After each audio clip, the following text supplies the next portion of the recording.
ಕರ್ನಾಟಕದ ನದಿಗಳ ಮೇಲೆ ಕೇಳಿದಂತ ಪ್ರಶ್ನೆ ಇದು. FD 2018ರಲ್ಲಿ ಕೇಳಿದ ಯಾವ ನದಿಯ ಮುಖಜ ಭೂಮಿಯಲ್ಲಿ ಭಟ್ಕಳ ಬಂದರ ನೆಲೆಯಾಗಿದೆ? ಯಾವ ನದಿಯ ಮುಖಜ ಭೂಮಿಯಲ್ಲಿ ಭಟ್ಕಳ ಬಂದರ ನೆಲೆಯಾಗಿದೆ? 77% ಕರೆಕ್ಟ್ ಆನ್ಸರ್ ಮಾಡಿದ್ದೀರಿ. ಶರಬಿ ನದಿ ರೈಟ್ ಆನ್ಸರ್ ನೋಡಿ. ಶರಬಿ ನದಿ ಸರಿಯಾಗಿರುವಂತ ಉತ್ತರ.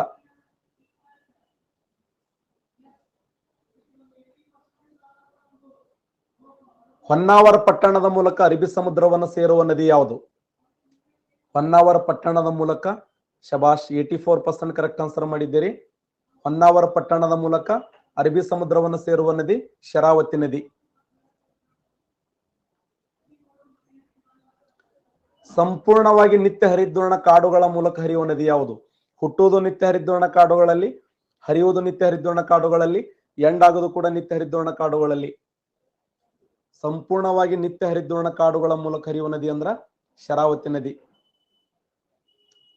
ಶರಾವತಿ ನದಿ ಇದೆಯಲ್ಲ, ಹುಟ್ಟುವುದು ನಿತ್ಯ ಹರಿದ್ವರ್ಣ ಕಾಡುಗಳು, ಹರಿಯುವುದು ನಿತ್ಯ ಹರಿದ್ವರ್ಣ ಕಾಡುಗಳು, ಎಂಡಾಗೋದು ಕೂಡ ನಿತ್ಯ ಹರಿದ್ವರ್ಣ ಕಾಡುಗಳು. ಬಾರ್ಕಾನ್ ಎಂಬ ಪ್ರಸಿದ್ಧವಾದ ಜಲಪಾತ ಯಾವ ನದಿಯಿಂದ ನಿರ್ಮಾಣಗೊಂಡಿದೆ? ಶಬಾಷ್, ಶೀತಾ ನದಿಯಿಂದ ನಿರ್ಮಾಣಗೊಂಡಿದೆ ನೋಡಿ. ಬಾರ್ಕಾನ್ ಎಂಬ ಪ್ರಸಿದ್ಧವಾದ ಜಲಪಾತ, ಬಾರ್ಕಾನ್ ಫಾಲ್ಸ್. ಎಷ್ಟು ಸಾರಿ ರಿಪೀಟ್ ಆಗಿದೆ ನೋಡಿ ಕ್ವಶನ್ ಇದು.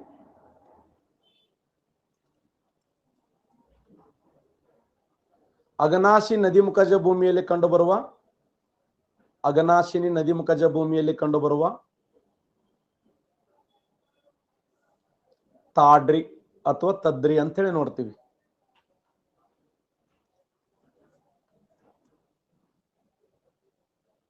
ಅಘನಾಶಿನಿ ನದಿ ಮುಖಜ ಭೂಮಿಯಲ್ಲಿ ಕಂಡುಬರುತ್ತದೆ. ಯಾವ ಜೋಡಿ ಸರಿಯಾಗಿ ಹೊಂದಾಣಿಕೆಯಾಗಿದೆ? FDA 2018ರಲ್ಲಿ ಕೇಳಿದ ಪ್ರಶ್ನೆ. ಕಪಿಲಧಾರೆ ಗೋದಾವರಿ, ಜೋಗ ಜಲಪಾತ ಶರಾವತಿ, ಶಿವನ ಸಮುದ್ರ ಕಾವೇರಿ.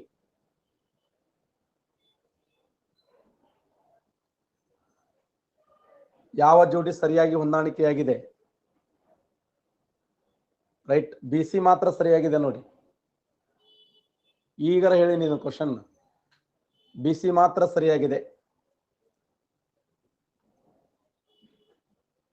ಜಸ್ಟ್ ಇದನ್ನು ಬಿಡಿಸಿನಿಲ್ಲ, BC ಮಾತ್ರ ಸರಿಯಾಗಿದೆ. ಯಾಕಂದ್ರೆ ಕಪಿಲಧಾರ ಅನ್ನೋದು ಯಾವ ನದಿಯಿಂದ ನಿರ್ಮಾಣಗೊಂಡಿದೆ? Yes, very good. ಕಪಿಲಧಾರೆ ಅನ್ನೋದು ನರ್ಮದಾ ನದಿಯಿಂದ ನಿರ್ಮಾಣಗೊಂಡ ಜಲಪಾತ ಇದು. ಕಪಿಲಧಾರೆ ಅನ್ನೋದು ನರ್ಮದಾ ನದಿಯಿಂದ ನಿರ್ಮಾಣಗೊಂಡ ಜಲಪಾತ.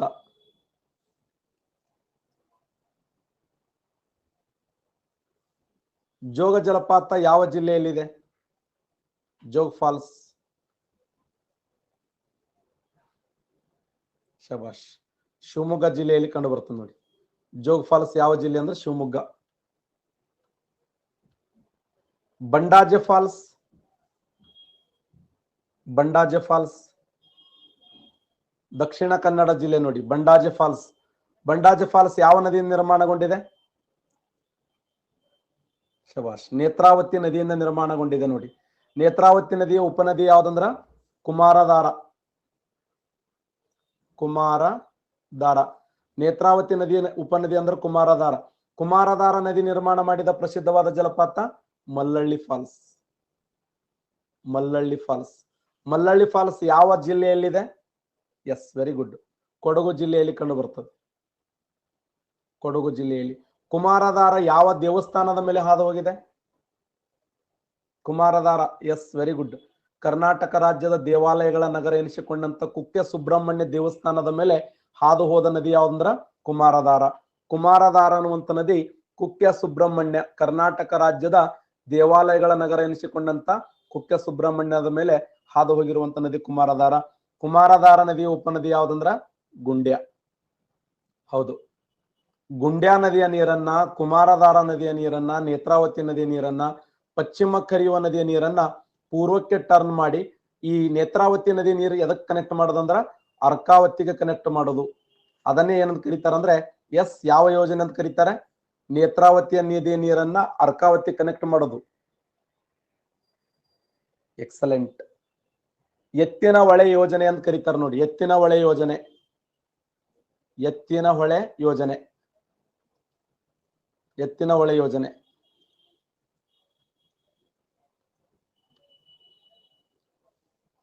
FD SD 2011 ಅದೇ ಕ್ವಶನ್ ರಿಪೀಟ್ ಆಗಿದೆ ನೋಡಿ.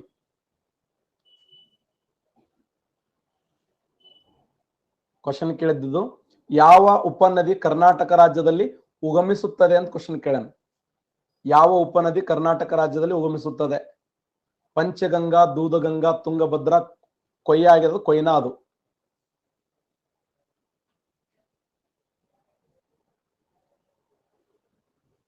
ಶಬಾಷ್, 84% ಕರೆಕ್ಟ್ ಆನ್ಸರ್.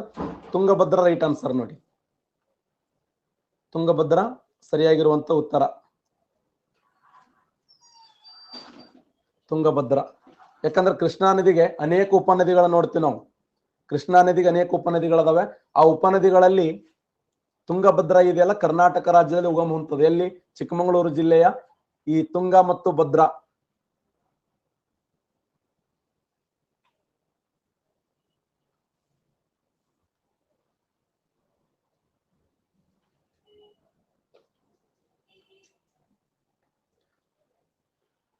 ಕ್ವಶನ್ ನೋಡಿ, ಕರ್ನಾಟಕದಲ್ಲಿ ಪಶ್ಚಿಮ ಕಡೆಗೆ ಹರಿಯುವ ನದಿ ಯಾವುದು ಅಂತ ಕೇಳ್ಯಾರ. SD 2019 ಕೇಳಿದ ಪ್ರಶ್ನೆ. ಅಘನಾಶಿನಿ, ಶರಾವತಿ, ಲಕ್ಷ್ಮಣ ತೀರ್ಥ, ಹರಿಯದಿರುವ ನದಿ ಅಂತ ಕೇಳ್ಯಾನ. ಹರಿಯದಿರುವ ನದಿ ಯಾವುದು?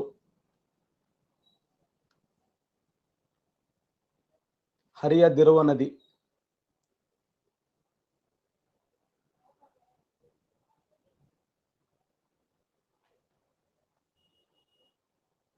ಸರಿಯಾದಂತ ಉತ್ತರ ಲಕ್ಷ್ಮಣ ತೀರ್ಥ ರೈಟ್ ಆನ್ಸರ್ ನೋಡಿ. ಲಕ್ಷ್ಮಣ ತೀರ್ಥ ಇಲ್ಲಲ್ಲ, ಇದು ಹರಿಯಂಗಿಲ್ಲ. ಯಾಕಂದ್ರೆ ಸಾಮಾನ್ಯವಾಗಿ ಅಘನಾಶಿನಿ ಹರಿತದೆ, ಶರಾವತಿ ಹರಿದೋಗ್ತದೆ, ಕಾಳಿ ಇವೆಲ್ಲ ಪಶ್ಚಿಮಕ್ಕೆ ಹರಿಯುವಂತ ನದಿಗಳು ಇವು. ಆದ್ರೆ ಲಕ್ಷ್ಮಣ ತೀರ್ಥ ಇದೆಯಲ್ಲ, ಇದು ಪೂರ್ವಕ್ಕೆ ಹರಿಯುವ ನದಿ. ಲಕ್ಷ್ಮಣ ತೀರ್ಥ ಯಾವ ನದಿ ಉಪನದಿ ಅಂತ ಕೇಳ್ತಾನೆ. ಯಾವ ನದಿ ಉಪನದಿ ಲಕ್ಷ್ಮಣ ತೀರ್ಥ? ಎಕ್ಸಲೆಂಟ್, ಕಾವೇರಿ ನದಿಯ ಉಪನದಿ ನೋಡಿ. ಕಾವೇರಿ ನದಿಯ ಉಪನದಿ.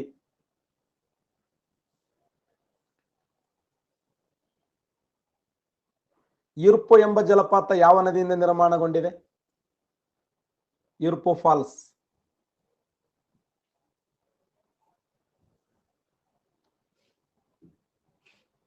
ಇದೇ ಲಕ್ಷ್ಮಣ ತೀರ್ಥ ನೋಡಿ. ಇರ್ಪು ಎಂಬ ಫಾಲ್ಸ್ ಯಾವ ನದಿಯಿಂದ ನಿರ್ಮಾಣಗೊಂಡಿದೆ ಅಂದ್ರ ಲಕ್ಷ್ಮಣ ತೀರ್ಥ.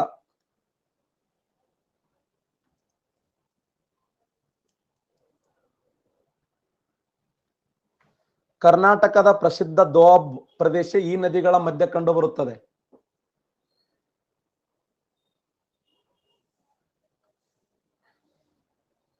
ದೋಬ್ ಅಂದ್ರೆ ಏನು? ಎರಡು ನದಿಗಳ ಮಧ್ಯೆ ಕಂಡು ಬರುವ ಸಮೃದ್ಧವಾದ ಭೂಪ್ರದೇಶ.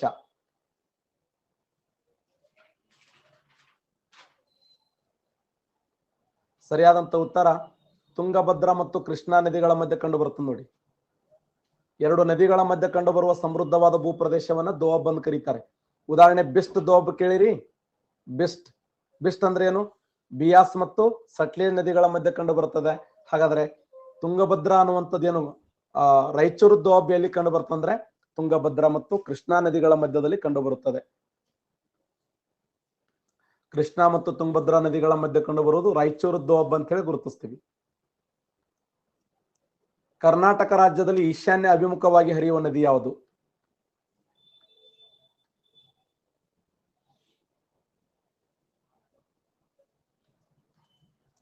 %82 ಕರೆಕ್ಟ್ ಆನ್ಸರ್ ಮಾಡಿದ್ದೀರಿ.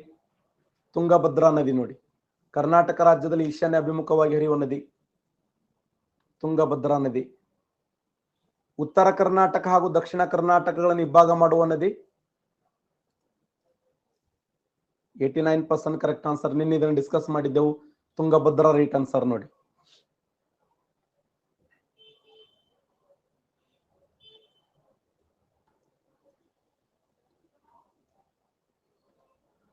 ಕರ್ನಾಟಕ ರಾಜ್ಯದಲ್ಲಿ ಅತಿ ಹೆಚ್ಚು ದ್ವೀಪಗಳನ್ನು ನಿರ್ಮಾಣ ಮಾಡಿದ ನದಿ ಯಾವುದು?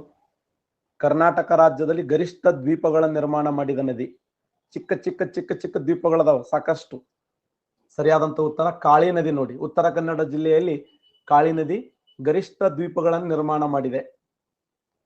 ಗರಿಷ್ಠ ಪ್ರಮಾಣದಲ್ಲಿ ಚಿಕ್ಕ ಚಿಕ್ಕ ದ್ವೀಪಗಳನ್ನು ನಿರ್ಮಾಣ ಮಾಡಿದ ನದಿ ಕಾಳಿ.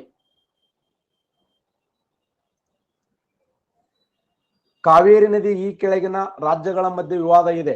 ಕರ್ನಾಟಕ, ಆಂಧ್ರ ಪ್ರದೇಶ, ತಮಿಳುನಾಡು. ತಮಿಳುನಾಡು, ಕರ್ನಾಟಕ, ತಮಿಳುನಾಡು, ಕೇರಳ, ಪಾಂಡಿಚೇರಿ. ತಮಿಳುನಾಡು, ಗೋವಾ, ಕರ್ನಾಟಕ. ಮಹಾರಾಷ್ಟ್ರ, ಗೋವಾ, ತಮಿಳುನಾಡು, ಆಂಧ್ರ ಪ್ರದೇಶ್.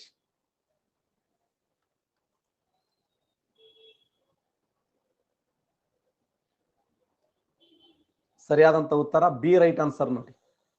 ಬಿ, ಕರ್ನಾಟಕ, ತಮಿಳುನಾಡು, ಕೇರಳ ಮತ್ತು ಪಾಂಡಿಚೇರಿಗಳ ಮಧ್ಯದಲ್ಲಿ ವಿವಾದಾತ್ಮಕವಾದ ನದಿ. ಎಷ್ಟು ರಾಜ್ಯಗಳ ಮಧ್ಯೆ ವಿವಾದ ಇದೆ ಅಂತ ಕೇಳ್ತಾನೆ? 4 ರಾಜ್ಯಗಳು. ಒಂದು ಪಾಂಡಿಚೇರಿ ಕೇಂದ್ರಾಡಳಿತ ಪ್ರದೇಶ, ಕೇರಳ, ತಮಿಳುನಾಡು, ಕರ್ನಾಟಕ ರಾಜ್ಯ ನೋಡಿ.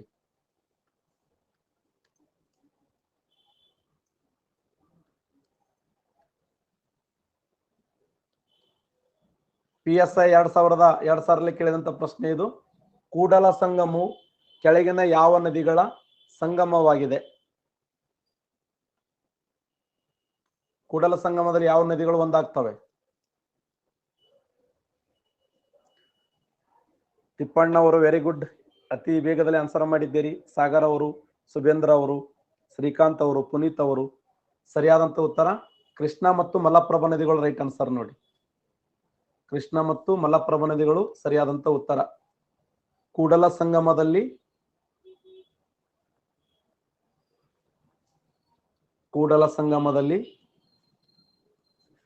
ಕೃಷ್ಣ ಮತ್ತು ಮಲಪ್ರಭಾ ನದಿಗಳು. ಮಲಪ್ರಭಾವಿ ಕೃಷ್ಣಾ ನದಿಯನ್ನು ಸೇರುವ ಸ್ಥಳ ಯಾವಂದ್ರ ಬಾಗಲಕೋಟೆ ಜಿಲ್ಲೆಯ ಕೂಡಲ ಸಂಗಮ. PSI 2014 ಕೇಳಿದ ಪ್ರಶ್ನೆ, ರಿಪೀಟ್ ಪ್ರಶ್ನೆ. ಜೋಗ್ ಫಾಲ್ಸ್ ಬಾಯ್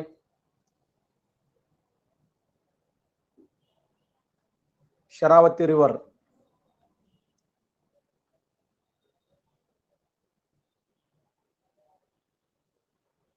ಬಸವಸಾಗರ ಅಣೆಕಟ್ಟನ್ನ ಯಾವ ನದಿಗೆ ಅಡ್ಡಲಾಗಿ ಕಟ್ಟಲಾಗಿದೆ? ಬಸವಸಾಗರ ಅಣೆಕಟ್ಟನ್ನ ಯಾವ ನದಿಗೆ ಅಡ್ಡಲಾಗಿ ಕಟ್ಟಲಾಗಿದೆ? ಸೂಪರ್, ಸರಿಯಾದಂತ ಉತ್ತರ ಕೃಷ್ಣಾ ನದಿಗೆ ಅಡ್ಡಲಾಗಿ ಕಟ್ಟಲಾಗಿದೆ ನೋಡಿ.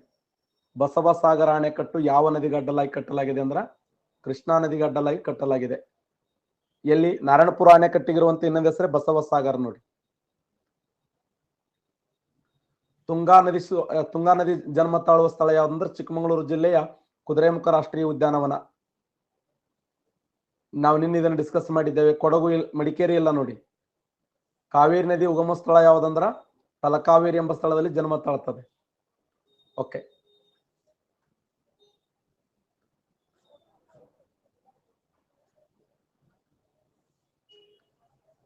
ನದಿಗಳ ಕುರಿತು ವೈಜ್ಞಾನಿಕವಾಗಿ ಅಧ್ಯಯನ ಮಾಡುವ ಶಾಸ್ತ್ರಕ್ಕೆ ಏನಂತ ಕರೀತಾರೆ? ನದಿಗಳನ್ನು ಕುರಿತು ವೈಜ್ಞಾನಿಕವಾಗಿ ಅಧ್ಯಯನ ಮಾಡುವ ಶಾಸ್ತ್ರವನ್ನ ಪೋಟಮಾಲಜಿ ಅಂತ ಕರೀತಾರೆ ನೋಡಿ. ನದಿಗಳ ವೈಜ್ಞಾನಿಕವಾದ ಅಧ್ಯಯನವನ್ನ ಪೋಟಮಾಲಜಿ. ನದಿ ಹುಟ್ಟುವ ಸ್ಥಳಕ್ಕೆ ಏನಂತ ಕರೀತಾರೆ? ನದಿ ಹುಟ್ಟುವ ಸ್ಥಳಕ್ಕೆ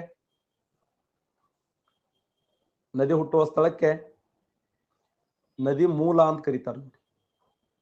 ನದಿ ಮೂಲ. ನದಿ ಹುಟ್ಟುವ ಸ್ಥಳಕ್ಕೆ ನದಿ ಮೂಲ. ನದಿ ಅಂತ್ಯಗೊಳ್ಳುವ ಸ್ಥಳಕ್ಕೆ ವೆರಿ ಗುಡ್, ನದಿ ಮುಖ ಅಂತ ಕರೀತಾರೆ.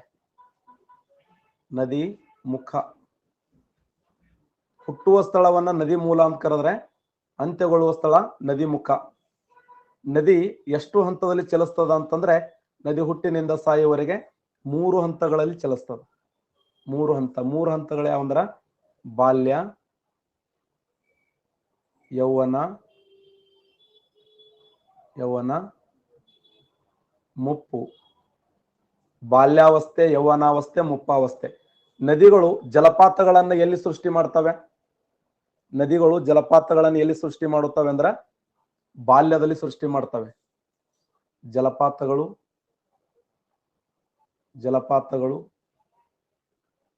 ಕಂದರಗಳು, ಆಯಾಕಾರದ ಭೂಸ್ವರೂಪ, ವಿ ಆಕಾರದ ಭೂಸ್ವರೂಪಗಳು. ಆಯಾಕಾರದ ಭೂಸ್ವರೂಪ, ವಿ ಆಕಾರದ ಭೂಸ್ವರೂಪ, ಕಂದರಗಳು, ಜಲಪಾತಗಳು ಬಾಲ್ಯದಲ್ಲಿ ಸೃಷ್ಟಿ ಮಾಡುತ್ತವೆ. ಇನ್ನ ಯೌವನಾವಸ್ಥೆಯಲ್ಲಿ ಎತ್ತಿನ ಕೊಂಬಿನಾಕಾರದ ಭೂಸ್ವರೂಪಗಳ ನಿರ್ಮಾಣ ಮಾಡಿದರೆ, ಮುಪ್ಪಾವಸ್ಥೆಯಲ್ಲಿ ನದಿಮುಖ ಜಭೂಮಿಗಳು ಹೆಂಗಿರ್ತಾವಂದ್ರ ಪಕ್ಷಿ ಪಾದಾಕಾರದ ನದಿಮುಖ ಜಭೂಮಿ, ಚೂಪಾಕಾರದ ನದಿಮುಖ ಜಭೂಮಿ, ಪಕ್ಷಿ ಪಾದಾಕಾರ, ಚೂಪಾಕಾರ ಮತ್ತೆ ತ್ರಿಕೋನಾಕಾರದ ನದಿಮುಖ ಜಭೂಮಿ. ನದಿ ಮೂಲಗಳು ಎಷ್ಟು ಮೂಲಗಳು ನದಿಯಲ್ಲಿ? 3 ಮೂಲಗಳು, 2 ಮೂಲ, 8 ಮೂಲ, 6 ಮೂಲ. ನದಿ ಹುಟ್ಟುವ ಸ್ಥಳ ಇದೆಯಲ್ಲ, ಅಲ್ಲಿ ಎಷ್ಟು ಮೂಲಗಳಿಂದ ನದಿ ನೀರು ಪಡ್ಲಿಕ್ಕೆ ಸಾಧ್ಯ ಇದೆ? ಎಷ್ಟು ಮೂಲಗಳಲ್ಲಿ?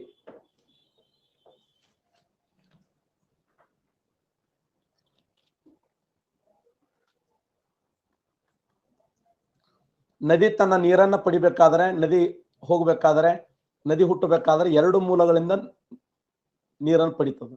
2 ಮೂಲಗಳು ಹೆಂಗ? ಯಾವ ತರ ಅಂದ್ರ ಇಲ್ಲಿ ನೋಡಿ, ಈ ತರ ಪರ್ವತಗಳದಾವೆ.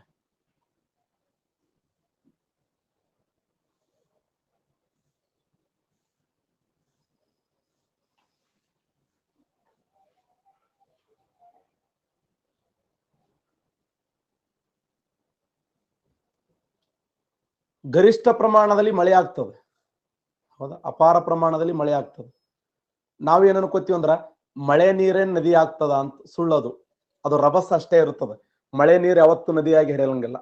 ಅದಕ್ಕೆ ನದಿ ಅಂತೂ ಕರಿಬಾರದು. ಈಗ ಉದಾಹರಣೆ, ನಮ್ಮ ಉತ್ತರ ಕರ್ನಾಟಕದಲ್ಲಿ ಡೋಣಿ ನದಿ ಹರಿತದೆ. ಆ ಡೋಣಿ ನದಿ ವರ್ಷ ಪೂರ್ತಿ ತುಂಬಿ ಹರಿಯಂಗಿಲ್ಲ ಅದಕ್ಕೆ. ಯಾಕಂದ್ರೆ ಅದಕ್ಕೆ ನದಿಯ ಮೂಲದ ಪ್ರಮಾಣ ಬಹಳಷ್ಟು ಕಡಿಮೆ ಇದೆ. ಉತ್ತರ ಕರ್ನಾಟಕದಲ್ಲಿ ಡೋಣಿ ನದಿ ಅದ. ಮಳೆ ಯಾವಾಗ ಬರ್ತದೆ ಆ ಸಮಯದಲ್ಲಿ ಮಾತ್ರ ನೀರು ಹರಿತದೆ. ಮಳೆಯ ಸಮಯದಲ್ಲಿ, ಮಳೆ ಹರಿಯುವಂತ ಸಮಯದಲ್ಲಿ ಮಾತ್ರ ನೀರು ಬರ್ತದೆ. ಇದು ಏನಾಗಬೇಕು ಅಂತಂದ್ರೆ, ಅಪಾರ ಪ್ರಮಾಣದ ನೀರು ಬಿದ್ದು ಬಿದ್ದು ಬಿದ್ದು ಇಂಗಬೇಕು, ಭೂಮಿ ಒಳಗೆ ಹಿಂಗೇನಾಗಬೇಕು ಅಂತಂದ್ರೆ, ಇಂಗೋದಂದ್ರೆ ಏನು, ಭೂಮಿ ಒಳಗೆ ಅಂತರ್ಜಲ ಪ್ರಮಾಣ ಹೆಚ್ಚಾಗಿ ಆ ಅಂತರ್ಜಲ ಪ್ರಮಾಣ ವಾಪಸ್ ರಿವರ್ಸ್ ಹೊಡಿಬೇಕು. ರಿವರ್ಸ್ ಅಂದ್ರೆ ಅದು ಅಂತರ್ಬುಗ್ಗಿಗಳಂತ ಕರಿತೀವಿ. ಆ ಅಂತರ್ಬುಗ್ಗಿಗಳೇನಾಗ್ತಾವ, ಒಂದು ಕಡೆ ಹರಿದು ಕೂಡಿ ಒಂದು ದೊಡ್ಡ ಪ್ರಮಾಣದ ನದಿಯಾಗಿ ಹರಿಯುತ್ತದೆ. ಎತ್ತರ ಪರ್ವತದಲ್ಲಿ ಹುಟ್ಟಿ ಇಳಿಜಾರು ಅನುಸರಿಸಿ ಹರಿಯುವ ಸಿಹಿ ನೀರಿನ ದೊಡ್ಡ ಜಲಧಾರಿಯೇ ನದಿ. ಎತ್ತರ ಪರ್ವತದಲ್ಲಿ ಹುಟ್ಟಿ ಇಳಿಜಾರು ಅನುಸರಿಸಿ ಹರಿಯುವ ಸಿಹಿ ನೀರಿನ ದೊಡ್ಡ ಜಲಧಾರಿಯೇ ನದಿ. ಹುಟ್ಟುವುದು ಎತ್ತರ ಪರ್ವತದಲ್ಲಿ.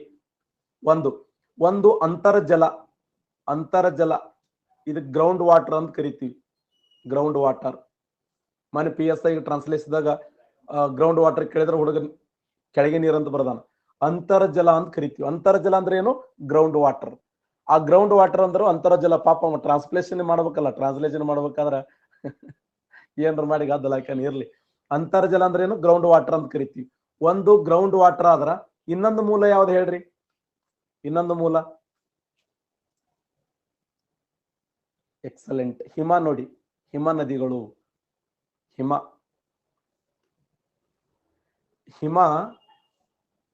ಅಪಾರ ಪ್ರಮಾಣದಲ್ಲಿ ಹಿಮ ಏನಾಗ್ತದಂದ್ರೆ ಕರಿ ಬರ್ತದೆ. ಹಿಮ ಕರಿಗೆ ನೀರಾಗಿ ಹರಿತಾ ಇದ್ರೆ ಮತ್ತೆ ಅಂತರ್ಜಲ, ಈ 2 ಮೂಲಗಳಿಂದ ಏನಾಗ್ತವಂದ್ರ ನದಿಗಳು ಜನ್ಮ ತಾಳ್ತವೆ. ಹಾಗಾದ್ರೆ ನಾನು ಇವತ್ತ ನದಿಗಳ ಬಗ್ಗೆ ಡಿಸ್ಕಸ್ ಮಾಡ್ತೀನಿ ನಿಮ್ ಜೊತೆಯಲ್ಲಿ.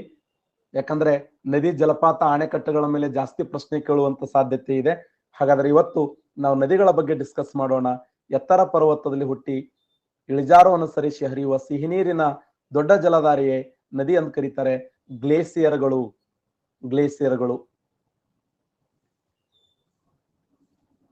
ನಮ್ಮ ಭಾರತ ದೇಶದ ನದಿಗಳನ್ನ 2 ಭಾಗ ಮಾಡ್ತೀವಿ. ಒಂದು ಉತ್ತರ ಭಾರತ ನದಿಗಳು ಅಂತೇಳಿ, ಇನ್ನೊಂದು ದಕ್ಷಿಣ ಭಾರತದ ನದಿಗಳು ಅಂತೇಳಿ. ಉತ್ತರ ಭಾರತ ನದಿಗಳು, ಇನ್ನೊಂದು ದಕ್ಷಿಣ ಭಾರತ ನದಿಗಳು. ಉತ್ತರ ಭಾರತ ನದಿಗಳನ್ನ ಹಿಮಾಲಯದ ನದಿಗಳಂತ ಕರೀತಾರೆ. ಹಿಮಾಲಯದ ನದಿಗಳು, ಹಿಮಾಲಯನ್ ರಿವರ್ಸ್. ದಕ್ಷಿಣ ಭಾರತ ನದಿಗಳನ್ನ ದಕ್ಕನ ಪ್ರಸ್ಥಭೂಮಿಯ ನದಿಗಳು ಅಂತ ಕರೀತಾರೆ. ದಕ್ಕನ ಪ್ರಸ್ಥಭೂಮಿಯ ನದಿಗಳು. ದಕ್ಕನ ಪ್ರಸ್ಥಭೂಮಿಯ ನದಿಗಳಂದ್ರು ಒಂದೇ, ಡೆಕ್ಕನ್ ಟ್ರ್ಯಾಪ್ ಅಂದ್ರು ಒಂದೇ.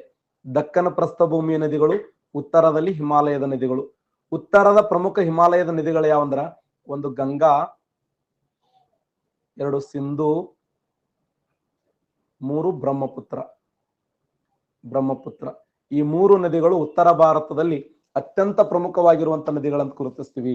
ಉತ್ತರ ಭಾರತದಲ್ಲಿ ಅತ್ಯಂತ ಪ್ರಧಾನವಾದ ನದಿಗಳು, ಉತ್ತರ ಭಾರತದಲ್ಲಿ ಅತ್ಯಂತ ಪ್ರಧಾನವಾದ ನದಿಗಳಂದ್ರ ಒಂದು ಗಂಗಾ ನದಿ, ಸಿಂಧು ನದಿ, ಬ್ರಹ್ಮಪುತ್ರ ನದಿ. ಆದರೆ ದಕ್ಷಿಣ ಭಾರತದ 2 ಪ್ರಮುಖವಾಗಿರುವಂತ ನದಿಗಳಂದ್ರ, ದಕ್ಷಿಣ ಭಾರತದಲ್ಲಿ 2 ಅತ್ಯಂತ ಪ್ರಮುಖವಾಗಿರುವಂತ ನದಿಗಳಂದ್ರ, ಒಂದು ಪಶ್ಚಿಮಕ್ಕೆ ಹರಿಯುವ ನದಿಗಳು ಅಂತ ನೋಡ್ತೀವಿ. ಪಶ್ಚಿಮಕ್ಕೆ ಹರಿಯುವ ನದಿಗಳು, ಇನ್ನೊಂದು ಪೂರ್ವಕ್ಕೆ ಹರಿಯುವ ನದಿಗಳು. ಪಶ್ಚಿಮಕ್ಕೆ ಹರಿಯುವ ನದಿಗಳು, ಇನ್ನೊಂದು ಪೂರ್ವಕ್ಕೆ ಹರಿಯುವ ನದಿಗಳು. ಪಶ್ಚಿಮಕ್ಕೆ ಹರಿಯುವ ನದಿಗಳು ಪ್ರಧಾನ ನದಿಗಳು ಯಾವುವು? ನರ್ಮದಾ, ನರ್ಮದಾ, ತಪತಿ, ತಪತಿ, ಮಹದಾಯಿ, ಮಹದಾಯಿ, ಕಾಳಿ, ಶರಾವತಿ, ನೇತ್ರಾವತಿ, ನೇತ್ರಾವತಿ, ಪೆರಿಯಾರ್ ನದಿಗಳು. ಇವೆಲ್ಲ ಪಶ್ಚಿಮಕ್ಕೆ ಹರಿಯುವಂತ ಪ್ರಧಾನವಾದ ನದಿಗಳು. ನರ್ಮದಾ ನದಿ, ತಪತಿ ನದಿ, ಮಹಾನದಿ, ಕಾಳಿ, ಶರಾವತಿ, ನೇತ್ರಾವತಿ, ಅಘನಾಶಿನಿ, ಸಾಕಷ್ಟು ಬರ್ತಾವ ಸಣ್ಣ ಸಣ್ಣ ನದಿಗಳು. ಆಮೇಲೆ ನೋಡೋಣ, ಪೂರ್ವಕ್ಕೆ ಹರಿಯುವ ನದಿಗಳು ತೆಗೆದುಕೊಂಡ್ರೆ, ಪೂರ್ವಕ್ಕೆ ಹರಿಯುವ ನದಿಗಳು, ಪೂರ್ವಕ್ಕೆ ಹರಿಯುವ ನದಿಗಳು ಯಾವಂದ್ರ, ಒಂದು ಮಹಾನದಿ, ಮಹಾನದಿ, ಮತ್ತೆ ಗೋದಾವರಿ, ಗೋದಾವರಿ, ಮತ್ತೆ ಕೃಷ್ಣ, ಕೃಷ್ಣ, ಕಾವೇರಿ, ಕಾವೇರಿ.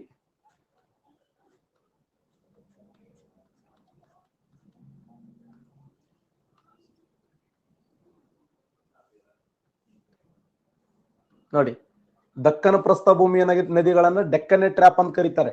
ಈ ಡೆಕ್ಕನ್ ಟ್ರ್ಯಾಪ್ ನದಿಗಳು ಯಾವಂದ್ರ ನರ್ಮದಾ, ತಪತಿ, ಮಹಾನದಿ, ಕಾಳಿ, ಶರಾವತಿ, ನೇತ್ರಾವತಿ, ಪೆರಿಯಾರ್.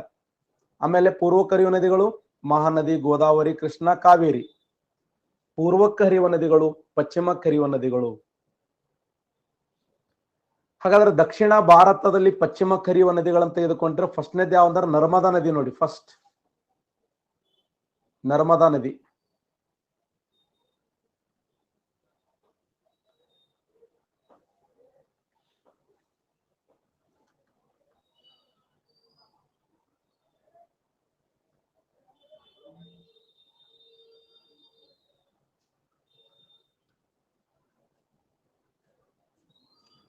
ನರ್ಮದಾ ನದಿಯ ವೈಶಿಷ್ಟ್ಯ ಏನು ಅಂದ್ರ,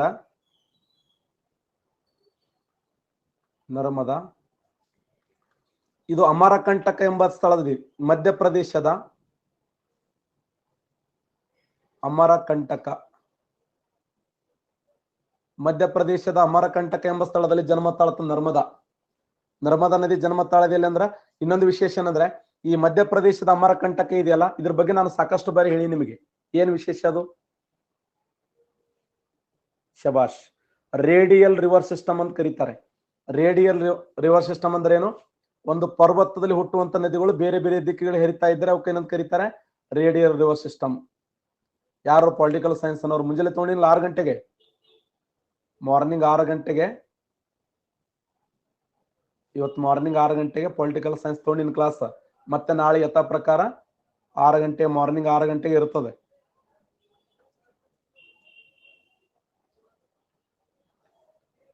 ನಾವೊಂದು ಒಂದ್ಸರಿ ಮಾತು ಕೊಟ್ಟರು ಮುಗಿದೋಯ್ತದು. ಕೊಟ್ಟ ಮಾತನ್ನ ತಪ್ಪಿದರೆ ಮೆಚ್ಚನ ಪರಮಾತ್ಮನು. ಆಯ್ತು, ಒಂದ್ಸರಿ ಡಿಸಿಷನ್ ತಗೊಂಡು ಮುಗಿದೋಯ್ತು ಕಡೆ. ನರ್ಮದಾ ನದಿಯ ವಿಶೇಷ ಏನಂತಂದ್ರೆ, ಇದು ಮಧ್ಯಪ್ರದೇಶದ ಅಮರಕಂಟಕ ಎಂಬ ಸ್ಥಳದಲ್ಲಿ ಹುಡ್ತದೆ. ಆ ಯಾಕೆ ನೋಡಿ ಗೊಂಬೆ ಚಿತ್ರದ ಅಸಹ್ಯ ಮಾಡ್ಕೊತ. ಮಧ್ಯಪ್ರದೇಶದ ಅಮರಕಂಟಕ ಎಂಬ ಸ್ಥಳದಲ್ಲಿ ಹುಟ್ಟಿ, ನೋಡಿ ಅಮರಕಂಟಕ ಎಂಬ ಸ್ಥಳದಲ್ಲಿ ಹುಟ್ಟುತ್ತದೆ. ಪಶ್ಚಿಮ ಅಭಿಮುಖವಾಗಿ ಹರಿಯುತ್ತದೆ, ಪಶ್ಚಿಮ ಅಭಿಮುಖವಾಗಿ ಹರಿಯುತ್ತದೆ.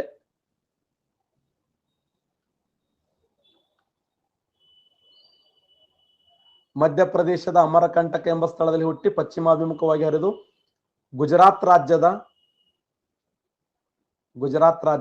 ಯಾವ ಸ್ಥಳದ ಮೂಲಕ ಅಂದ್ರ ಭರೂಚ್ ಮೂಲಕ. ಗುಜರಾತ್ ರಾಜ್ಯದ ಭರೂಚ್ ಮೂಲಕ. ಕ್ವಶನ್ ಕೇಳ್ತಾನೆ, ನರ್ಮದಾ ನದಿ ಯಾವ ನಗರದ ಮೂಲಕ ಅರಬ್ಬಿ ಸಮುದ್ರವನ್ನು ಸೇರುತ್ತದೆ ಅಂದ್ರ ಭರೂಚ್.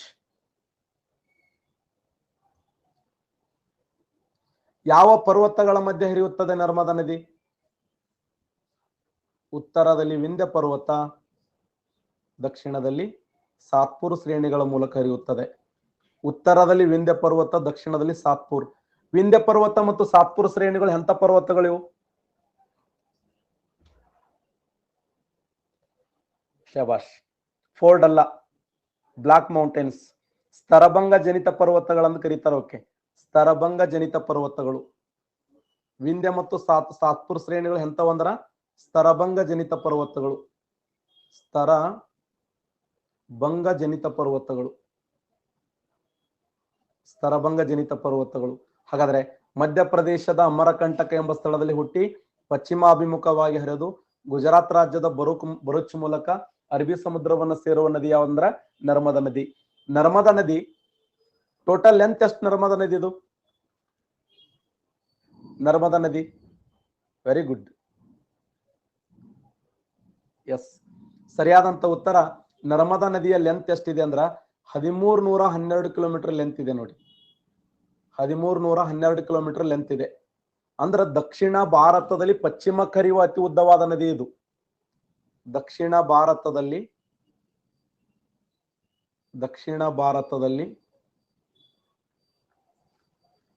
ಪಶ್ಚಿಮಕ್ಕೆ ಹರಿಯುವ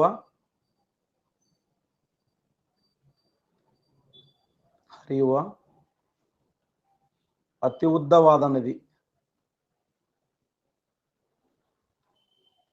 ದಕ್ಷಿಣ ಭಾರತದಲ್ಲಿ ಪಶ್ಚಿಮಕ್ಕೆ ಹರಿಯುವ ಅತಿ ಉದ್ದವಾದ ನದಿ ಯಾವ್ದಂದ್ರ ನರ್ಮದಾ ನದಿ. ಟೋಟಲ್ 1312 ಕಿಲೋಮೀಟರ್ ಉದ್ದವಾಗಿದ್ದು ಇದು 2 ಜಲಪಾತಗಳನ್ನು ಸೃಷ್ಟಿ ಮಾಡಿದೆ ನರ್ಮದಾ ನದಿ. 2 ಜಲಪಾತಗಳು ಯಾವಂದ್ರೆ ಒಂದು ಧುವಂಧರ್, ಇನ್ನೊಂದು ಕಪಿಲಧಾರೆ. ಧುವಂಧರ್ ಮತ್ತು ಕಪಿಲಧಾರೆ. ಧುವಂಧರ್ ಮತ್ತು ಕಪಿಲಧಾರೆ ಎಂಬ 2 ಜಲಪಾತಗಳನ್ನು ಸೃಷ್ಟಿ ಮಾಡಿದೆ. ಬರ್ಕೊಳ್ರಿ ಹಂಗೆ. ಧುವಂಧರ್ ಮತ್ತು ಕಪಿಲಧಾರೆ ಎಂಬ 2 ಜಲಪಾತಗಳನ್ನು ಸೃಷ್ಟಿ ಮಾಡಿದೆ. ಅಷ್ಟೇ ಅಲ್ಲದೆ ಈ ನದಿ ಒಂದು ಪ್ರಸಿದ್ಧವಾದ ದ್ವೀಪ ನಿರ್ಮಾಣ ಮಾಡಿದೆ. ಯಾರು ಹೇಳ್ತಾರೆ? ಈ ನದಿ ಪ್ರಸಿದ್ಧವಾದ ದ್ವೀಪ. ಎಕ್ಸಲೆಂಟ್ ಬಸಯ್ಯ ಅವರೇ, ಕರೆಕ್ಟ್. ಅಲಿಯಾ ಬೇಟೆ ನೋಡಿ. ಈ ನದಿ ನಿರ್ಮಾಣ ಮಾಡಿದ ಪ್ರಸಿದ್ಧವಾದ ದ್ವೀಪ ಯಾವಂದ್ರ ಅಲಿಯಾ ಬೇಟೆ.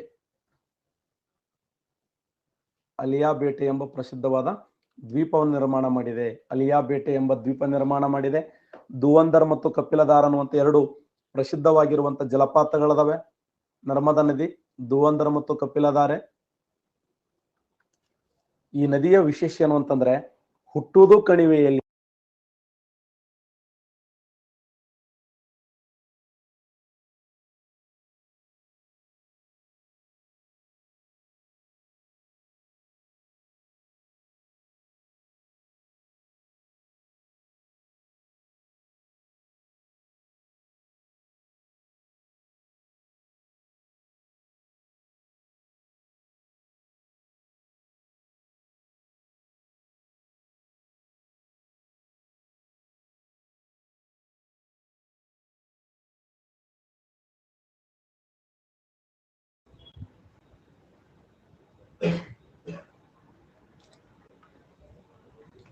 ನೋಡಿ, ಈ ನದಿಯ ವೈಶಿಷ್ಟ್ಯ ಏನಂದ್ರ ಹುಟ್ಟುವುದು ಕಣಿವೆಯಲ್ಲಿ, ಹರಿಯುವುದು ಕಣಿವೆಯಲ್ಲಿ, ಎಂಡಾಗುವುದು ಕಣಿವೆಯಲ್ಲಿಯೇ.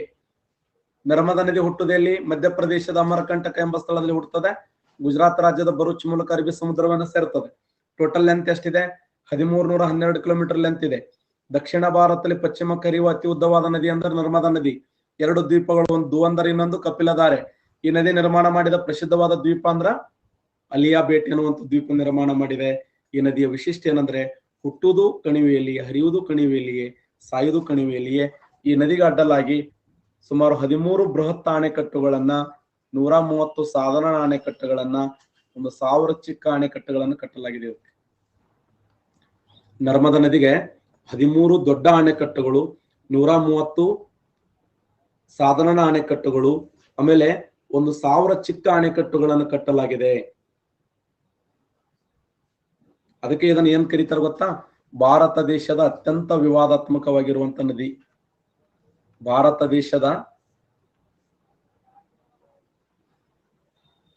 ಭಾರತದ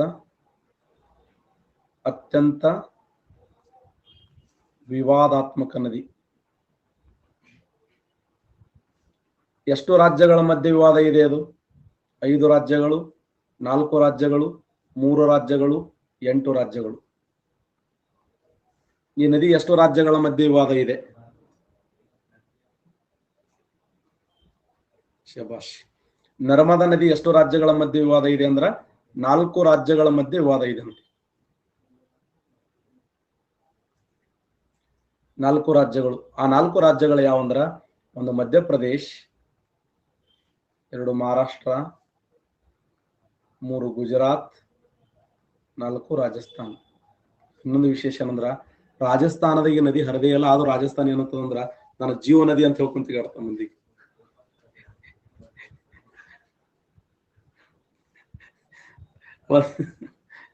ಸ್ವಲ್ಪ ಏನ್ರ ಅರಿಬೇಕಲ್ಲ.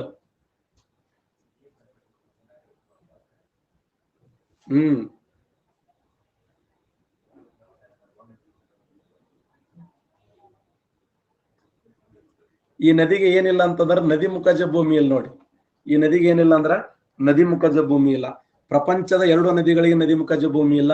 ಒಂದು ನರ್ಮದಾ ನದಿಗಿಲ್ಲ, ಆಮೇಲೆ ಕಾಂಗೋ ನದಿಗೆ. ನಿನ್ನೆ ಡಿಸ್ಕಸ್ ಮಾಡಿದ್ದೆ ನಾನು. ಮತ್ತೆ ಅತ್ತ ಪ್ರಕಾರ ಇವತ್ತು 9 ಗಂಟೆಗೆ ಪ್ಲಸ್ ಕ್ಲಾಸ್ ತೋತೀನೋ, ಯೂಟ್ಯೂಬ್ ಕ್ಲಾಸ್ ತೋತೀನಿ 9 ಗಂಟೆಗೆ. ದನಗರಿಸಿ ಬಿಡೋದು ಏನು ಬಿಡೋದಿಲ್ಲ, ಒಟ್ಟ ಸಳ್ಳೆ ಬಿಡೋದಿಲ್ಲ ಇದನ್ನು. ಯೂಟ್ಯೂಬ್ ಕ್ಲಾಸ್ ನಲ್ಲಿ ಲೈವ್ ಲಿಂಕ್ ಹಾಕಿರ್ತೀನಿ. ಯೂಟ್ಯೂಬ್ ಕ್ಲಾಸ್ ನಲ್ಲಿ ಫಿಸಿಕಲ್ ಜಿಯೋಗ್ರಫಿ ಡಿಸ್ಕಸ್ ಮಾಡ್ತಾ ಇದ್ದೇನೆ, ಅಲ್ಲಿ ಬಂದ ಬಿಡೋದಂಗೆ.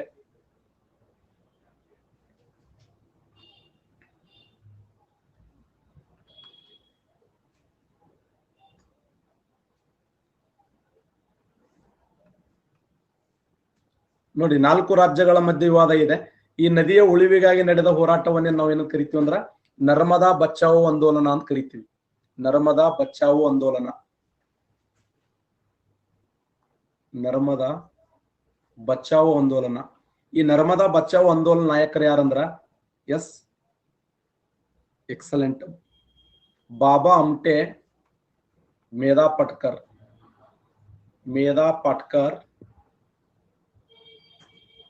ಮತ್ತೆ ಬಾಬಾ ಆಮ್ಟೆ.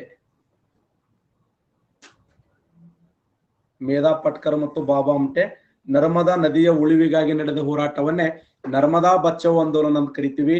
ಆ ನರ್ಮದಾ ಬಚಾವೋ ಆಂದೋಲನ ನಾಯಕರು ಯಾರಂದ್ರ ಮೇಧಾ ಪಟ್ಕರ್ ಮತ್ತು ಬಾಬಾ ಆಮ್ಟೆ. ನರ್ಮದಾ ನದಿಯ ಉಳಿವಿಗಾಗಿ ನಡೆದಂತ ಹೋರಾಟವನ್ನೇ ನರ್ಮದಾ ಬಚಾವೋ ಆಂದೋಲನ ಅಂತ ಹೇಳಿ. ಸಾಮಾನ್ಯವಾಗಿ ಸರೋವರ ಅಂತಂದ್ರೇನು ಕೇಳಿಸ್ತಾ ಇದ್ದೋನಿ?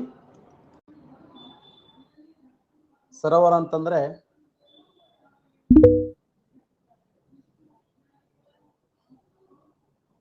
ಸುತ್ತಲೂ ಭೂಮಿ,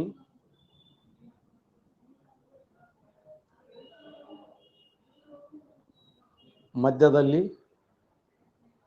ನೀರು. ಸುತ್ತಲೂ ಭೂಮಿ ಇದ್ದು ಮಧ್ಯದಲ್ಲಿ ನೀರಿದ್ದರೆ ಅದಕ್ಕೆ ಏನಂತ ಕರೀತಾರೆ? ಸರೋವರ ಅಂತ ಕರೀತಾರೆ. ಭಾರತ ದೇಶದಲ್ಲಿ ಯಾವ ಸರೋವರ ಚಳಿಗಾಲದಲ್ಲಿ ಹೆಪ್ಪುಗಟ್ಟುತ್ತದೆ? ಎಕ್ಸಲೆಂಟ್, ದಾಲ್ ಸರೋವರ. ನೋಡಿ, ಚಳಿಗಾಲದಲ್ಲಿ ಹೆಪ್ಪುಗಟ್ಟುವ ಸರೋವರ ಯಾವ್ದಂದ್ರ ಸುತ್ತಲೂ ಭೂಮಿ ಮಧ್ಯದಲ್ಲಿ ನೀರಿದ್ರೆ ಅದಕ್ಕೆ ಏನಂತ ಕರೀತಾರೆ? ಸರೋವರ ಅಂತ ಕರೀತಾರೆ. ಸರೋವರಗಳನ್ನು ಕುರಿತು ವೈಜ್ಞಾನಿಕವಾಗಿ ಅಧ್ಯಯನ ಮಾಡುವ ಶಾಸ್ತ್ರವನ್ನ ಲಿಮ್ನಾಲಜಿ ಅಂತ ಕರೀತಾರೆ. ಸರೋವರಗಳನ್ನು ಕುರಿತು ವೈಜ್ಞಾನಿಕವಾಗಿ ಅಧ್ಯಯನ ಮಾಡುವ ಶಾಸ್ತ್ರವನ್ನ ಲಿಮ್ನಾಲಜಿ. ಲಿಮ್ನಾಲಜಿ ಅಂದ್ರೇನು? ಸರೋವರಗಳ ವೈಜ್ಞಾನಿಕವಾದ ಅಧ್ಯಯನ ಅಂತ ಅರ್ಥ.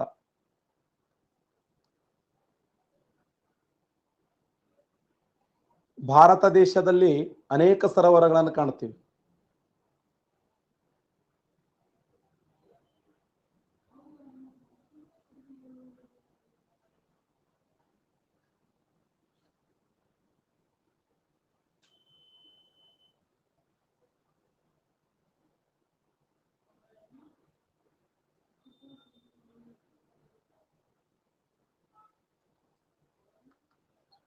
ಜಮ್ಮು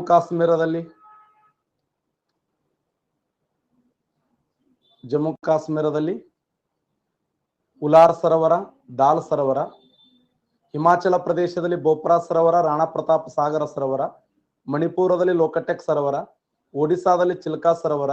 ಆಂಧ್ರದಲ್ಲಿ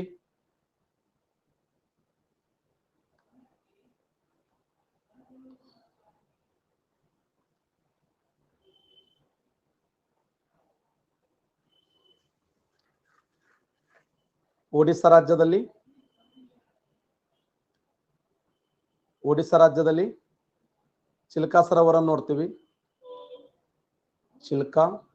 ಆಂಧ್ರದಲ್ಲಿ ಕೊಲ್ಲೇರು ಸರೋವರ. ಕೊಲ್ಲೇರು ಸರೋವರ ಯಾವ ನದಿಗಳ ಮಧ್ಯೆ ಕಂಡು ಬರ್ತದೆ?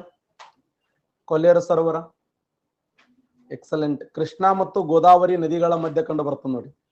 ಕೃಷ್ಣ ಮತ್ತು ಗೋದಾವರಿ ನದಿಗಳ ಮಧ್ಯದಲ್ಲಿ ಕಂಡು ಬರ್ತದೆ. ಕೃಷ್ಣ ಮತ್ತು ಗೋದಾವರಿ ನದಿಗಳ ಮಧ್ಯದಲ್ಲಿ ಕೊಲ್ಲಿಯೂರು ಸರೋವರ ಕಂಡು ಬರ್ತದೆ. ಆಂಧ್ರ ಮತ್ತು ತಮಿಳುನಾಡುಗಳ ಮಧ್ಯದಲ್ಲಿ ವಿವಾದಾತ್ಮಕವಾದ ಸರೋವರ ಇದೆ. ಆಂಧ್ರ ತಮಿಳುನಾಡುಗಳ ಮಧ್ಯೆ ವಿವಾದಾತ್ಮಕವಾದ ಸರೋವರ ಅಂತಂದ್ರೆ ಪುಲಿಕಾಟ್ ಸರೋವರ ಇದೆ. ಈ ಪುಲಿಕಾಟ್ ಸರೋವರದಲ್ಲಿ ಭಾರತದ ಬಾಹ್ಯಾಕಾಶ ಉಡಾವಣಾ ಕೇಂದ್ರ ಯಾವುದು? ಸತೀಶ್ ಧವನ್. ಸತೀಶ್ ಧವನ್ ಭಾರತದ ಬಾಹ್ಯಾಕಾಶ ಉಡಾವಣಾ ಕೇಂದ್ರ. ಪುಲಿಕಾಟ್ ಸರೋವರದಲ್ಲಿ ಭಾರತದ ಬಾಹ್ಯಾಕಾಶ ಉಡಾವಣಾ ಕೇಂದ್ರ ಸತೀಶ್ ಧವನವನ್ನು ನೋಡ್ತೀವಿ ನೋಡಿ, ಸತೀಶ್ ಧವನ್. ಕೇರಳ ರಾಜ್ಯದಲ್ಲಿ ಎರಡು ಸರೋವರಗಳದಾವೆ, ವೆಂಬನಾಡು ಸರೋವರ ಮತ್ತು ಅಷ್ಟಮುಡಿ ಸರೋವರಗಳು ಅಂತ. ವೆಂಬನಾಡು ಮತ್ತು ಅಷ್ಟಮುಡಿ ಸರೋವರಗಳು. ವೆಂಬನಾಡು ಸರೋವರದ ವಿಶೇಷ ಏನಂದ್ರ ಭಾರತ ದೇಶದ ಅತ್ಯಂತ ಉದ್ದವಾದ ಸರೋವರ ಅದು. ಭಾರತದ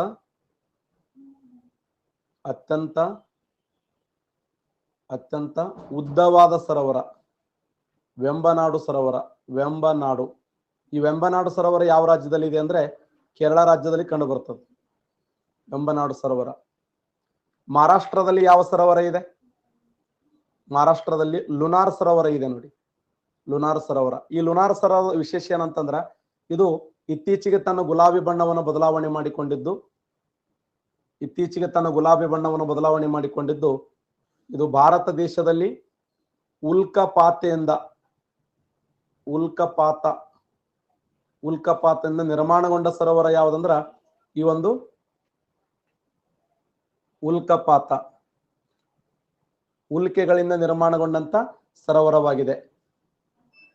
ಇನ್ನ ಗುಜರಾತ್ ರಾಜ್ಯದಲ್ಲಿ ನಳ ಸರೋವರ ಇದೆ. ರಾಜಸ್ಥಾನದಲ್ಲಿ ಸಾಂಬಾರ ಸರೋವರ ಇದೆ ನೋಡಿ, ಸಾಂಬಾರ ಸರೋವರ ಎಲ್ಲಿದೆ ಅಂದ್ರೆ ರಾಜಸ್ಥಾನದಲ್ಲಿ ಕಂಡು ಬರುತ್ತದೆ.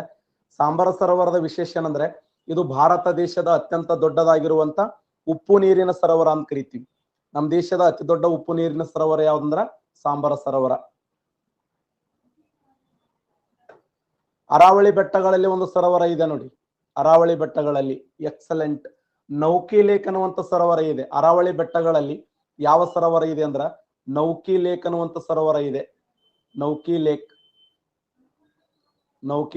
ಈ ನೌಕಿ ಲೇಕ್ ಸರೋವರವನ್ನ ಭಾರತದ ರಾಷ್ಟ್ರೀಯ ಸರೋವರ ಅಂತ ಕರೀತಾರೆ. ನಮ್ಮ ದೇಶದ ರಾಷ್ಟ್ರೀಯ ಸರೋವರ ಯಾವ್ದಂದ್ರ ನೌಕಿ ಲೇಕ್ ಸರೋವರ. ಈ ನೌಕಿ ಲೇಕ್ ಸರೋವರದಲ್ಲಿ ಮಹಾತ್ಮ ಗಾಂಧೀಜಿಯವರ ಅಸ್ಥಿಯನ್ನ ಹಾಕಲಾಯಿತು ಅಂತ ನೋಡ್ತೀವಿ ನಾವು. ಮಹಾತ್ಮ ಗಾಂಧೀಜಿಯವರ ಅಸ್ಥಿಯನ್ನ ಯಾವ ಸರೋವರದಲ್ಲಿ ಹಾಕಲಾಗಿದೆ ಅಂದ್ರ ನೌಕಿ ಲೇಕ್ ಅನ್ನುವಂತ ಸರೋವರ.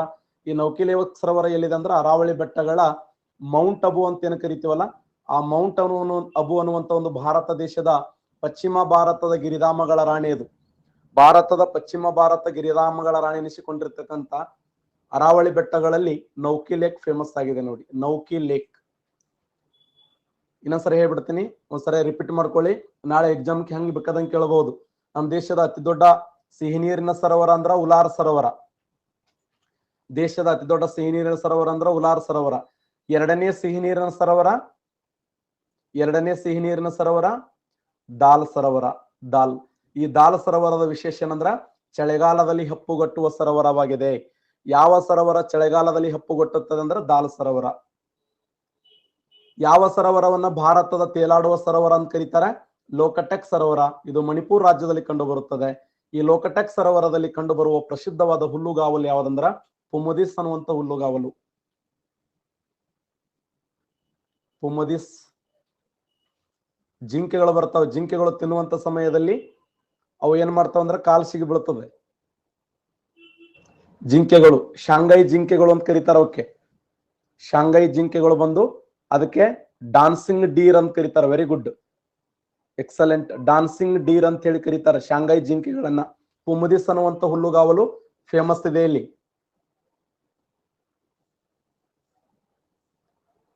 ಲೋಕಟೆಕ್ ಸರೋವರ ಇಡೀ ಪ್ರಪಂಚದಲ್ಲಿ ಅತ್ಯಂತ ದೊಡ್ಡದಾಗಿರುವಂತ ಪ್ರಪಂಚದ ಅತಿ ದೊಡ್ಡ ತೇಲಾಡುವ ಸರೋವರ. ಆ ತೇಲಾಡುವ ಸರೋವರದ ಮೇಲ್ಭಾಗದಲ್ಲಿ ಕಿಬುಲ್ ಲಮ್ ಜಿಯೋ ಅನ್ನುವಂತ ರಾಷ್ಟ್ರೀಯ ಉದ್ಯಾನವನ ಇದೆ. ಕಿಬುಲ್ ಲಮ್ ಜಿಯೋ ರಾಷ್ಟ್ರೀಯ ಉದ್ಯಾನವನ. ಆ ಕಿಬುಲ್ ಲಮ್ ಜಿಯೋ ರಾಷ್ಟ್ರೀಯ ಉದ್ಯಾನವನ ಪ್ರಪಂಚದ ತೇಲಾಡುವ ರಾಷ್ಟ್ರೀಯ ಉದ್ಯಾನವನ ಅಂತ ಹೇಳಿ ಕರಿತೀವಿ. ತೇಲಾಡುವ ರಾಷ್ಟ್ರೀಯ ಉದ್ಯಾನವನ.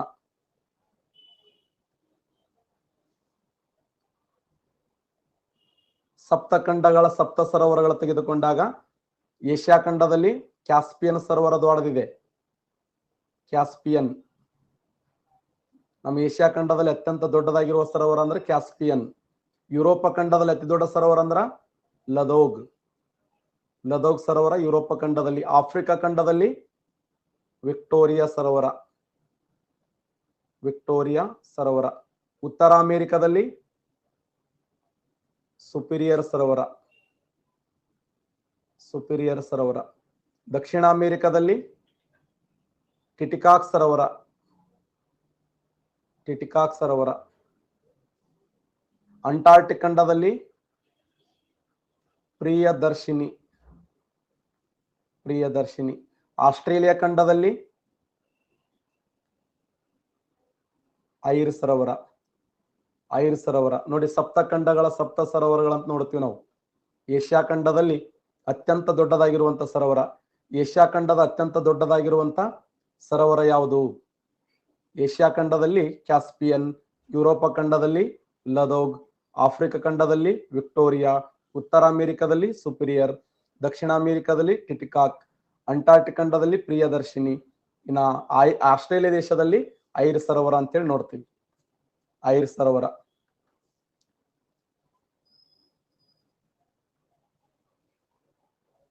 ಯಾವ ಸರೋವರದಲ್ಲಿ ಈ ನೈಲ್ ನದಿ ಜನ್ಮ ತಾಳ್ತದೆ? ಕ್ವಶನ್ ಆಗಿದೆ ಅದು.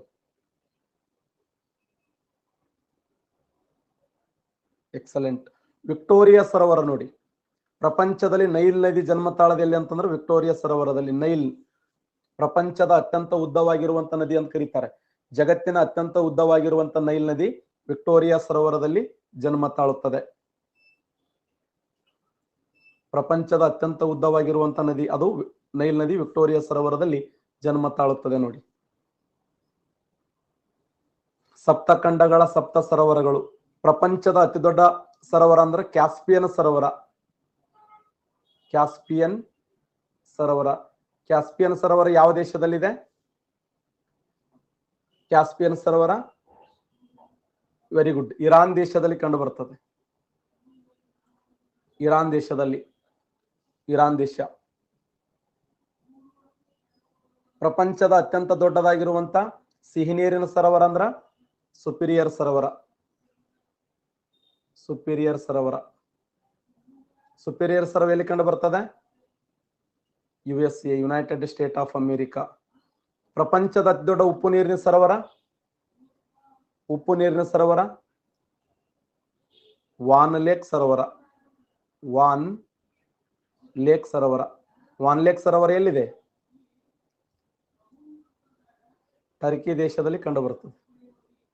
ವಾನ್ ಲೇಕ್ ಸರೋವರ ಟರ್ಕಿ ದೇಶ.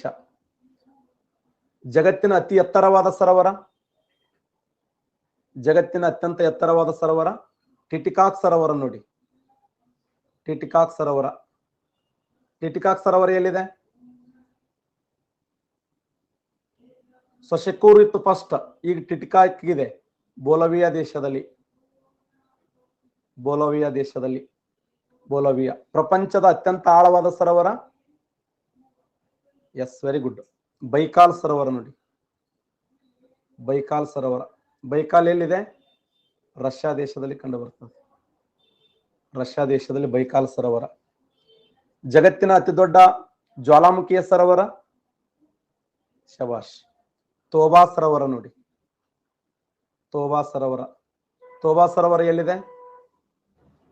ಇಂಡೋನೇಷಿಯಾದಲ್ಲಿದೆ. ತೋಬಾ ಸರೋವರ ಇಂಡೋನೇಷಿಯಾ. ತೋಬಾ ಸರೋವರ ಇಂಡೋನೇಷಿಯಾ. ಪಂಚ ಮಹಾಸರೋವರಗಳನ್ನು ಏನಂತ ಕರೀತಾರೆ ಅಂದ್ರೆ ಶೋಮಿ ಅಂತ ಕರೀತಾರೆ.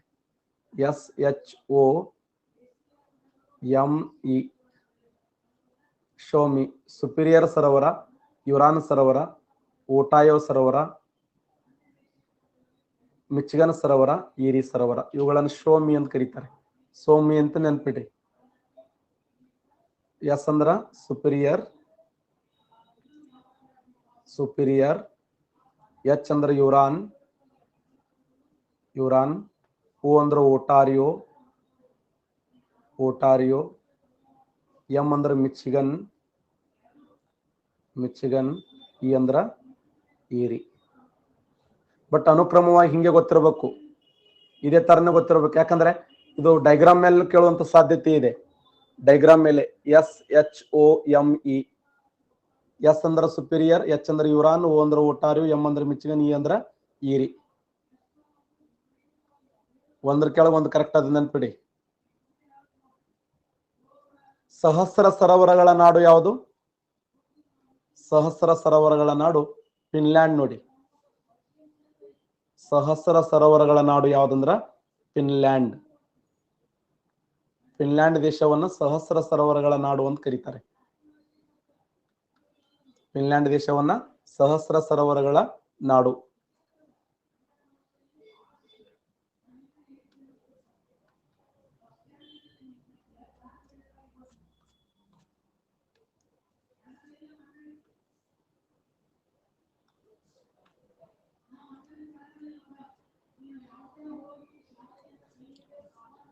%, 97%, 70.8%, 20.9%, 29.2%.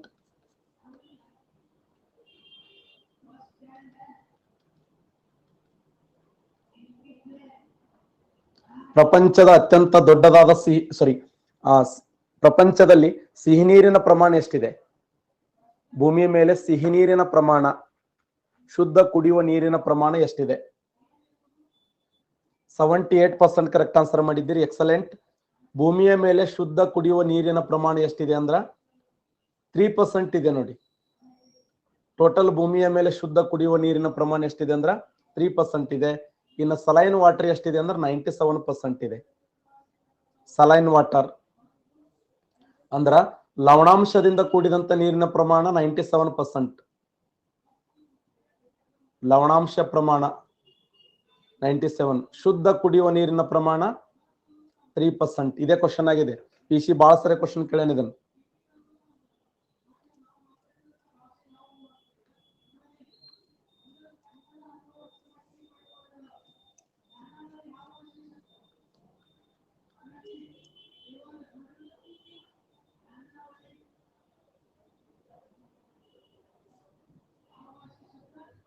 ನರ್ಮದಾ,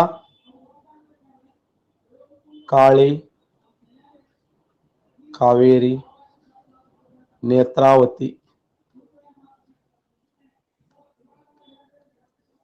ಪೂರ್ವಕ್ಕೆ ಹರಿಯುವ ನದಿ ಯಾವುದು? ಇದರಲ್ಲಿ ಪೂರ್ವಕ್ಕೆ ಹರಿಯುವ ನದಿ ಯಾವುದು?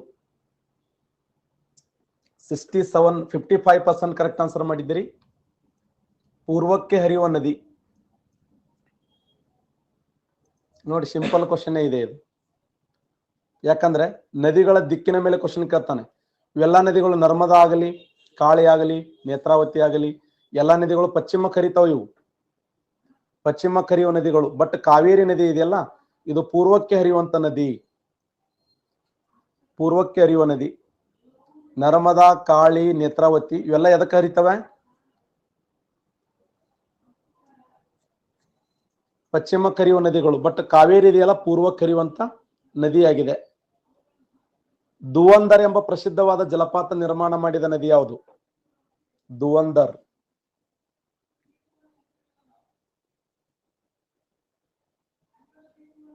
ಧುವಂದರ್ ಎಂಬ ಪ್ರಸಿದ್ಧವಾದ ಜಲಪಾತವನ್ನು ನಿರ್ಮಾಣ ಮಾಡಿದ ನದಿ ಯಾವುದಂದ್ರ ನರ್ಮದಾ ನದಿ. ನರ್ಮದಾ ನದಿ 2 ಜಲಪಾತಗಳ ನಿರ್ಮಾಣ ಮಾಡಿದ. ಒಂದು ಧುವಂದರ್, ಇನ್ನೊಂದು ಕಪಿಲಧಾರೆ ಅಂತ. ಒಂದು ಧುವಂದರ್, ಇನ್ನೊಂದು ಕಪಿಲಧಾರೆ ಎನ್ನುವಂತ 2 ಜಲಪಾತಗಳನ್ನ ಸೃಷ್ಟಿ ಮಾಡಿದೆ. ಧುವಂದರ್ ಮತ್ತು ಕಪಿಲಧಾರೆ 2 ಪ್ರಮುಖವಾಗಿರುವಂತ ಜಲಪಾತಗಳು. ನರ್ಮದಾ ನದಿ ನಿರ್ಮಾಣ ಮಾಡಿದ 2 ಪ್ರಮುಖವಾಗಿರುವಂತ ಜಲಪಾತಗಳು.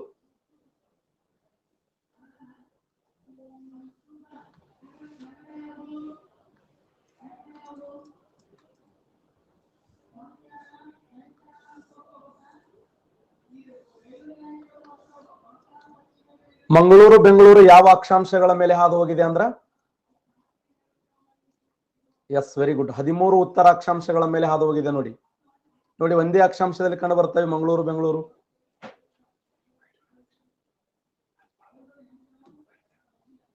ಮಂಗಳೂರು ಮತ್ತು ಬೆಂಗಳೂರು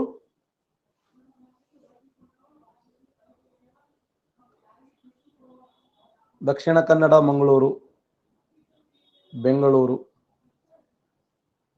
13 ಉತ್ತರ ಅಕ್ಷಾಂಶಗಳ ಮೇಲೆ ಕಂಡು ಬರ್ತದೆ ನೋಡಿ. ಮಂಗಳೂರು, ಬೆಂಗಳೂರು, ಚೆನ್ನೈ ಯಾವ ಅಕ್ಷಾಂಶದಲ್ಲಿ ಕಂಡು ಬರ್ತದೆ ಅಂದ್ರೆ